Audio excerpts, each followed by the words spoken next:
আমি কেন ভাই তোমার নিয়ে কথা বলবো? তুমি আমার লেভেলে নাই যে আমি তোমাকে নিয়ে কথা বলবো আখি। এটা তো বুঝে গেছে সবাই, এটা বাপি মাকে ডিরেক্টলি করছি।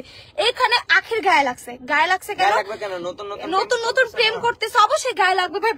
প্রেমিককে নিয়ে কিছু বললে গায়ে লাগবে। কিন্তু কথা হচ্ছে কি, হ্যাঁ কথা হচ্ছে আমি কেন ভাই তোমার নিয়ে কথা বলবো? তুমি আমার লেভেলে নাই যে আমি তোমাকে নিয়ে কথা বলবো আখি। তুমি হচ্ছে অন্য প্ল্যাটফর্মে, আমি হচ্ছে অন্য প্ল্যাটফর্মে। হ্যাঁ, তোমার ডিভোর্স এমনি এমনি হয় নাই। তোমার দেখো ভাই, তোমার একটা মেয়ে আছে, তোমার একটা মেয়ে আছে, সেখানে তোমার জামাই ছাড়ছে, এটা খুব খারাপ করছে। ভাই বউ যতই খারাপ হোক, সন্তান কখনো খারাপ হয় না। হ্যাঁ, রাজারও দোষ ছিল, তোমারও দোষ আছে, বাট তোমার দোষটা অনেক বেশি। যার কারণে রাজাকে আমি কখনো দেখি নাই যে এই 5 বছরে কোনো বেডি নিয়ে ভিডিও করতে। বাট তোমার দেখো ভাই, তুমি তো প্রত্যেক জনকে নিয়ে ভিডিও করতেছো, এটাও আমি বাদ দিলাম। এখানে আমি কাউকে নিয়ে কোনো ক্যাপশন দেইনি। তারপরে এই দেখেন, আমি এখানে দেওয়ার পর আমি এই ভিডিও দিছি লাস্টে। এই দেখো, এই ভিডিও ক্যাপশনে ইনশাল্লাহ। আচ্ছা, এভাবে না আমি একটু ঘুরে দিই, কারণ তোমাদের দেখতে একটু দেখো। জাস্ট আমার এই ক্যাপশনটা দেখলে বুঝবা। এই যে ইনশাল্লাহ আমি আমার মতো থাকবো।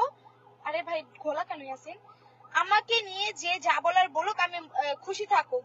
শুধু মনে মনে কিছু কথা বলে ইচ্ছে ছিল, সেটাই বলছে। আমি আর কাউকে নিয়ে কথা বলবো না। এই ভিডিওতে আমি সবাইকে বলে দিছি যে আমি কাউকে নিয়ে কোনো কথা বলবো না। আমি কিন্তু এরপর কাউকে নিয়ে কোনো ক্যাপশনও দিইনি, কাউকে নিয়ে কোনো কথা বলিনি। বাট আখির গায়ে লাগছে, কারণ হচ্ছে সে ভাবছে তাকে নিয়ে বসে। ভাই তুমি চোর হলে অবশ্যই পুলিশের কোনো কথা কোনো তোমার গায়ে লাগবে, কিন্তু তুমি চোর, এটা তোমাকে বুঝতে হবে।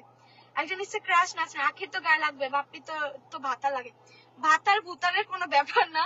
কথা হচ্ছে আমি তো বাপ্পি মামা আমাকে নিয়ে ক্যাপশন অনেক আগে থেকে দেয়, আমার বিয়ের আগে থেকে, বিয়ের পর থেকে অনেক ক্যাপশন দিচ্ছে। আমি ওনাকে নিয়ে কোনো ক্যাপশন দিইনি। তোমার যোগ্যতায় প্লিজ তুমি এখন একটু আগাও। ওর কি আছে? আচ্ছা, ও যে কম্পেয়ার করে, ওর কি আছে?